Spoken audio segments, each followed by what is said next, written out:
Welcome to tonight's show with the Berlin Historical Society. Yours truly, Larry Mongillo, as we going to cover the celebration of the 250th anniversary at the Meeting House in Berlin, Connecticut.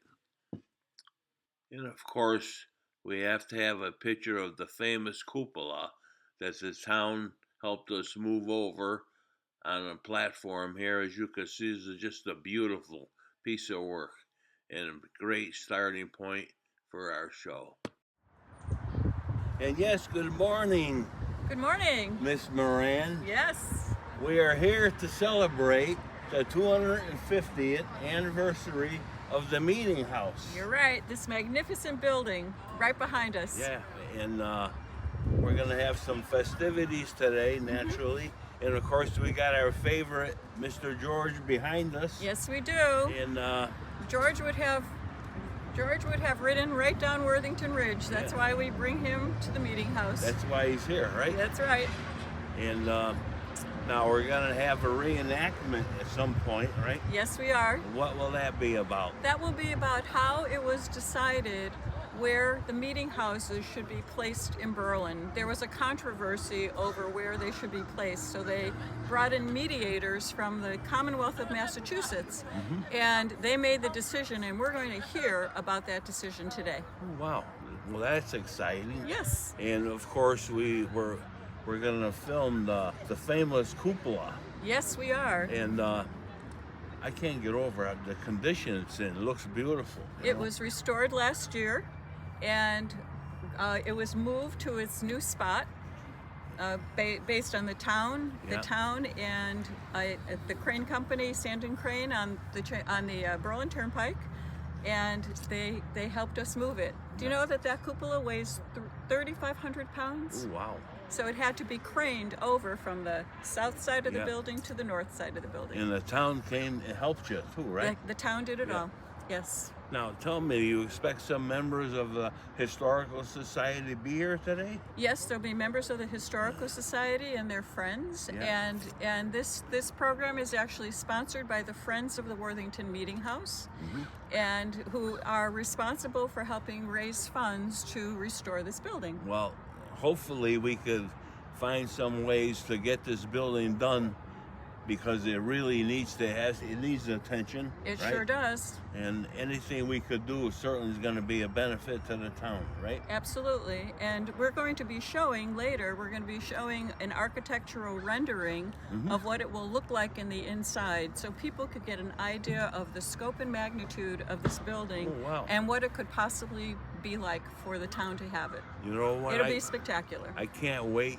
for, Nancy, when we start scheduling a horse and buggy ride. I love that idea. Down the historical district, huh? I love that idea. Yes. You know I do. Oh, I do. Oh, boy, I can't wait to do that. Well, I know you have things to do. We don't want to tie you up.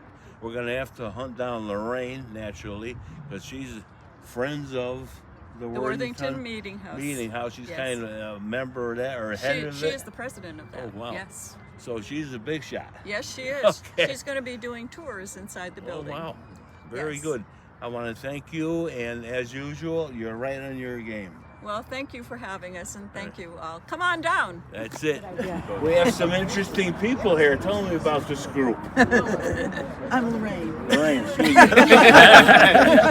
This is the Theater Guild of Berlin, yeah. and they're going to perform an original play that was written by our member, Kathy LaPallo. Yeah.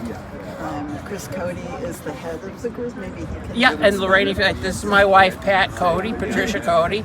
I'm Chris Cody, my daughter-in-law, Kate Ponte, my son, Justin Cody, and our good friend, Durant Williams. And he's the peasant, he says. Yeah, he's the peasant. Now, what are we reenacting, Chris? We're reenacting the split from the Worthington Meeting House to the Kensington, and the arbitration that took place to set up the new parish in Kensington.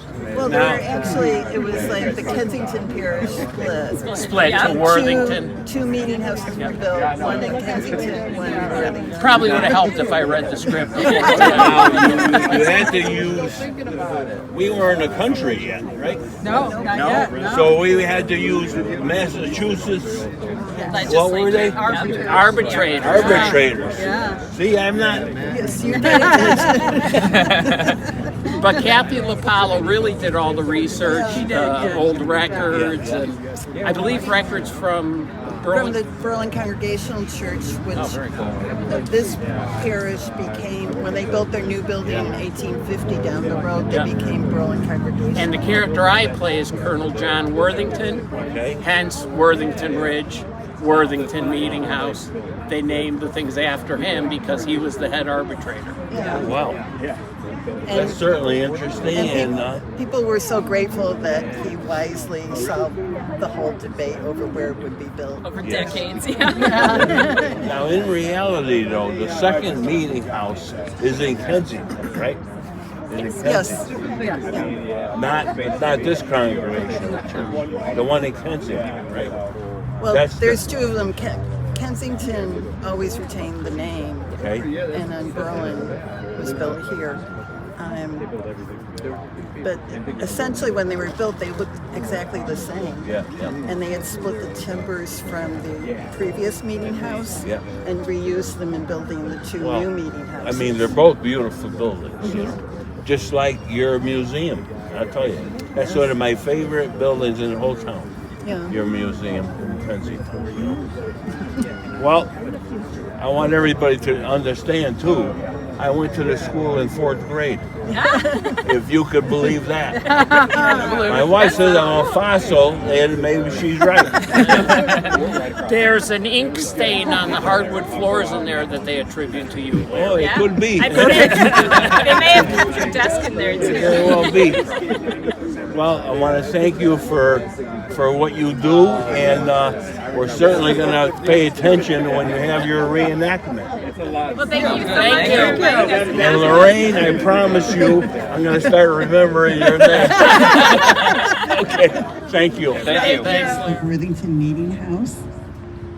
To start things off, I'm welcoming our mayor, Mark Kaczynski, town manager, Brian Curley, over here, and state reps Donna Beach and Jack Fazzino. And we're going to start off, Mayor Mark has a proclamation from the town to read.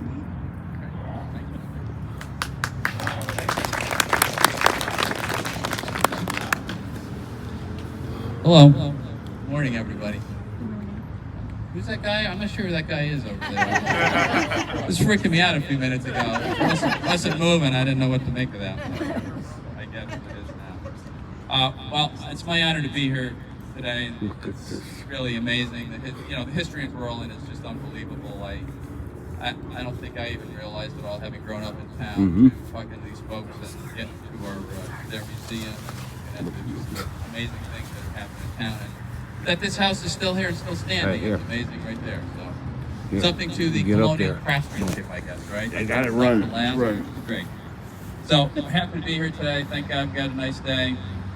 So I have a proclamation from the town of Berlin Town Council. Be it thereby known to all that the town of Berlin hereby recognizes the Worthington Meeting House on its 250th anniversary. Built in 1774, the Worthington Meeting House has served as a meeting place for town meetings, community events, and religious gatherings since it was dedicated in 1775. When the Berlin Congregational Church built its own building down the road around 1850, the meeting house became the town hall for the Worthington section of town. In 1907, Worthington Town Hall merged with the Kensington Town Hall, occupying Brandegee Hall on the ridge. This was the sole town hall for many years. The building next served as the Worthington School from 1907 to 1957, and then it became the home of the Berlin Board of Education until 1975. The meeting house has been vacant for the last 50 years. During those years, major projects were completed to keep it structurally sound. Current and former Berlin residents continue to support and advocate for the restoration of this iconic building because it is clear to their memories and central to Berlin's history. The structure is our oldest and most notable public building in town, the jewel of our National Register of the Historic District. In honor of the generations of Berlin residents, we look to a future which the Meeting House again serve as the community, as a museum and community cultural center for all to enjoy.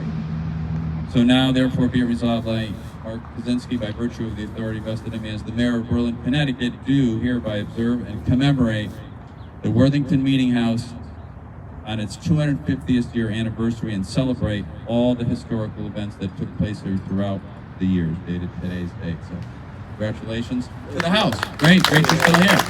And to everyone for keeping it up. Thank you for doing all this good work. We'll just present that to you.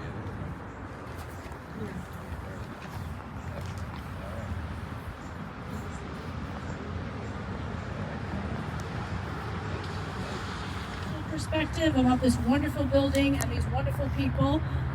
I've actually been a member of the Berlin Historical Society probably for 2 decades or more. I too live in an old house, 1766, so it's amazing that we still have structures like this standing because of people like you that make it happen. And it's important to pass that history on for generations, his children and grandchildren, my children and my grandchildren, because if we don't do it, that's it. It's gone forever. So it's so important.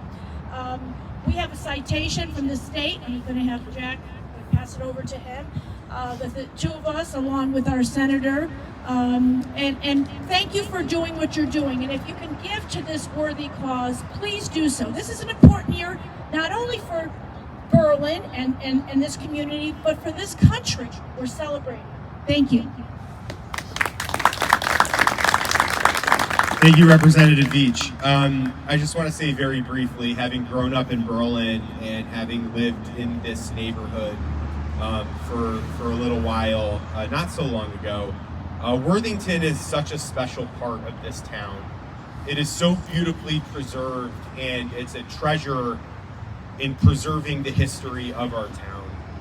And this building, in my mind, growing up and even now 30 years later, is really the crown jewel of not just Worthington, but of Berlin.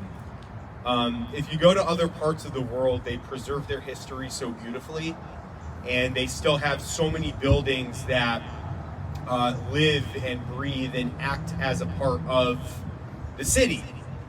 And for some reason in America, we don't treasure our property in the same way that other parts of the world do, and I think that that's really sad. Berlin's the exception to that, and specifically this building is the exception to that. And how beautiful is it that probably the best preserved piece of Berlin's history is the Meeting House, the place where people came together over the years, decade in, decade out, generation in, generation out, to talk about the issues that affected the town. And up until, in the grand scheme of things, very recently, this town stood the test of time as that place to meet and talk about the issues that affected us on a daily basis.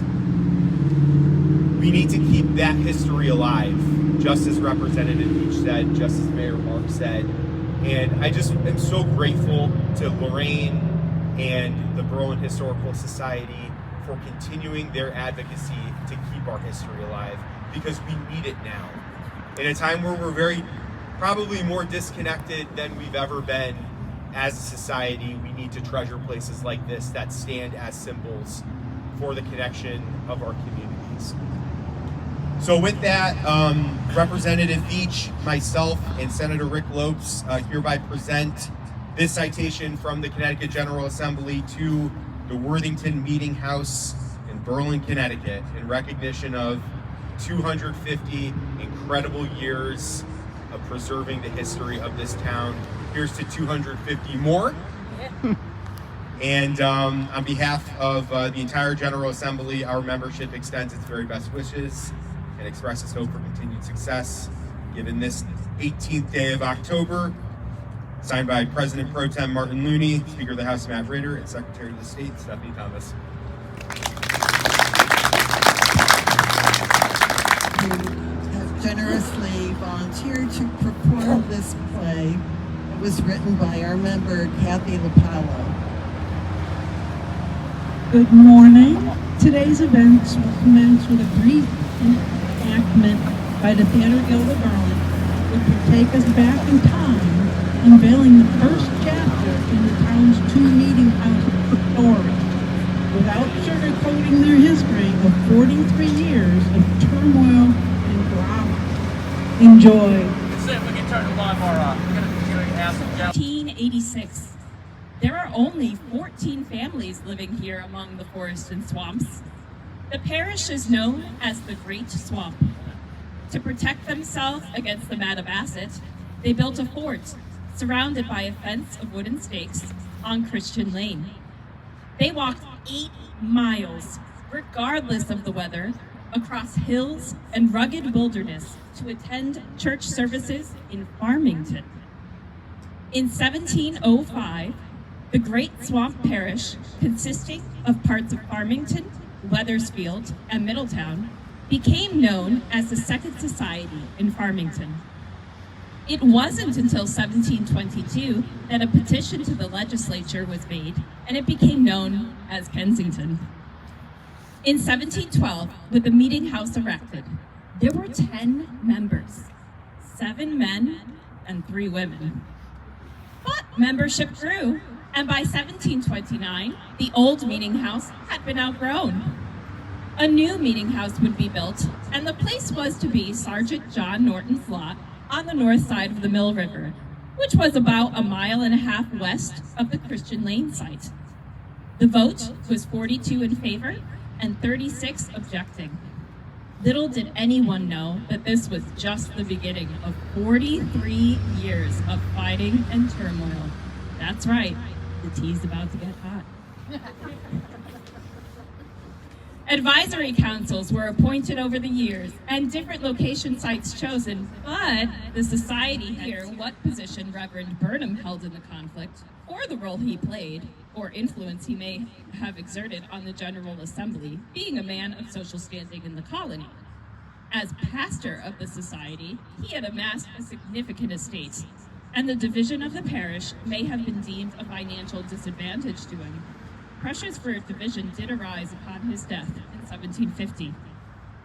Now in 1754, the General Assembly authorized the northwest portion of the parish to be allocated as the parish of New Britain. In 1758, the church in New Britain was organized with 50 of its 68 members coming from the Kensington parish, which still retained 174 members. It certainly had grown from its days of being the Great Swamp. Even with the removal of some members to the New Britain parish, the friction didn't dissipate, and hostility continued to grow between the eastern and western sections of the parish. The deterioration of the meeting house was allowed.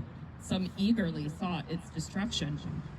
At an annual meeting in 1770, a committee was appointed to prosecute anyone stealing shingles, windows, or wood from the meeting house. The significance is not that these were religious individuals or that such plundering had or was thought to be about to occur, but that the vote was yea 90, nay 61 for whether the committee should prosecute offenders. News of the controversy and its intensity spread throughout the colony until on June 7, 1771. 137 people set forth in a petition that the Society of Kensington, in the county of Hartford and the colony of Connecticut, has long been in a very unhappy, broken, and divided state, and that various means have been unsuccessfully used to reconcile the subsisting difficulties. They proposed arbitration, and that the arbitrators be Colonel John Worthington of Springfield, Colonel Oliver Partridge of Hatfield, and the Honorable Eldad Taylor of Westfield, all from the neighboring Massachusetts Bay Colony. Now here's the fun part. Let's see if we can call them forward from beyond to tell the story of what happened back in 1772. I feel their presence here. Let us call them forth. Ava, how should we call them? Come forward. All right, are we ready? 1, 2, 3, come forward! Oh, here they come. Now, gentlemen, I know you don't know how these newfangled technology works, but there's a switch, and if you hit it, you'll be able to talk into here and amplify your voices. Into this black stick we speak? Yes, into that black stick you speak. I am Colonel John Worthington, hailing from Springfield, Massachusetts. I departed this mortal life in the year of our Lord, 1800, at the age of 81. Attending Yale in 1740, I was a lawyer and a land speculator, serving as the king's attorney for Western Massachusetts and holding the esteemed office of the High Sheriff of Hampshire County. Additionally, I was Springfield's representative to the Massachusetts General Court many a time, lastly serving from 1770 to 1774. I'm Colonel Oliver Partridge of Hatfield, Massachusetts. I breathed my last in 1792, having reached the venerable age of 80 after a fruitful life. As a descendant of English colonial officers and magistrates, being the great-grandson of the Royal Governor Simon Bradstreet and the great-grandson of Governor Thomas Dudley, who signed the charter to create Harvard College during his 1650 term, it was indeed fitting that I pursued the study of law at Harvard in 1730. From 1731 to 1774, I had the honor of serving as selectman for Hatfield nearly every year. I was also representative to the Massachusetts General Court for 4 years and served as High Sheriff of Hampshire County for a duration of 2 years. It is not my intention to boast, yet the achievement of which I am most proud is my role as a delegate from Massachusetts to the Albany Congress in 1755 and the Stamp Act Congress in 1765, where I ardently supported the resistance to the British Stamp Act during the critical prelude to the American Revolution. I am the Honorable Eldad Taylor of Westfield, Massachusetts. Though not as favored as my esteemed colleagues in terms of longevity, I led a life of fulfillment and thankfully one long enough to witness the American colonies declare their independence from Great Britain. I expired in Boston whilst engaged in the Provincial Congress at the age of 69. At the tender age of 25, I represented Westfield in the colonial legislature, a role I fulfilled numerous times in subsequent years. I played a vital part in the establishment of state government, for I represented Westfield in the inaugural Continental Legislature of Massachusetts in 1775. For many years, I served as a deacon within the Congregational Church. We shall commence. For many a year there hath prevailed a notable discord amongst the brethren of this parish. Colonel Partridge, the Honorable Taylor, and I have been designated as arbitrators, charged with discerning whether the disunion of this community may indeed be the solitary path to serene existence. Should such division be found necessary, we must determine the place for each meeting house. Gentlemen, we ought to reveal unto these town folks the occurrence of that fateful day. Yeah. Yay. I have perused the records of the General Court. Numerous petitions have flourished throughout the years, and rather than remedying the disputes, they have only intensified and escalated. I too have examined the records. This discord is manifestly bequeathed from father to son, with nary a resolution in sight. Dost thou entertain the notion of again convening with the parish members, notably those 137 who did cast their votes, to cultivate an amicable resolution to their plight? Can we coax them into accord? Shall a single meeting house suffice, ensuring equitable distance for all parties? What say you? As I discern, further inquiry from the petitioners doth seem useless. The greater majority of the group appear most obstinate to concede in any respect. Their determination is as immovable as granite regarding the site of their assembly. I express my concurrence with Colonel Partridge. Upon considerable discourse, I am thoroughly convinced that the populace is lively and steadfast, untroubled by the tribulations that may afflict their brethren. Shall a ballot be taken to resolve whether the society ought to be severed, thus founding two houses of assembly? The society is already fractured. I vote yea. Their sentiments are resolute. I vote yea. I too cast a vote of yea. Wherefore, it doth appear to be the predominant sentiment of this committee that the schism within the society is doth necessary and pressing. After diligent attention to the pleas of the petitioners, it is evident that this separation is vital for tranquility, and it being necessary, we shall designate the sites for the new meeting houses. United, we have hearkened to the pleadings, recognized the facts of the matters to be addressed, and thus have rendered our decree. We consulted a considerable number of society members, examined their petitions to the general court, and arrived at this determination. The present meeting house shall be dismantled, and the shingles, timber, glass, nails divided equally to be used in the two meeting houses. We shall define the boundaries. However, first, those subscribers who have endorsed this petition must solemnly vow to relinquish their former prejudices, inclinations, and all factional or self-serving pursuits. They shall acquiesce to our decree and shall neither directly nor indirectly contest it. Do you, the subscribers, vow to honor our resolution and abide by it? Yay! Gentlemen, we have deliberated upon the vast territories, and it is my understanding that a demarcation shall traverse Belcher's Brook North, then proceeding northward along 4 Rod Road unto the existing town boundaries.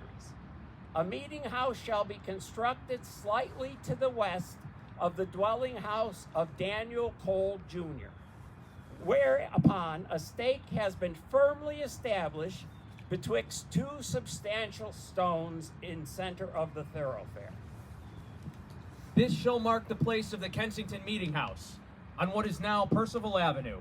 Everyone for coming, for the Theater Guild of Berlin, and especially to the town crews for helping to move the cupola and prepare the grounds for the event.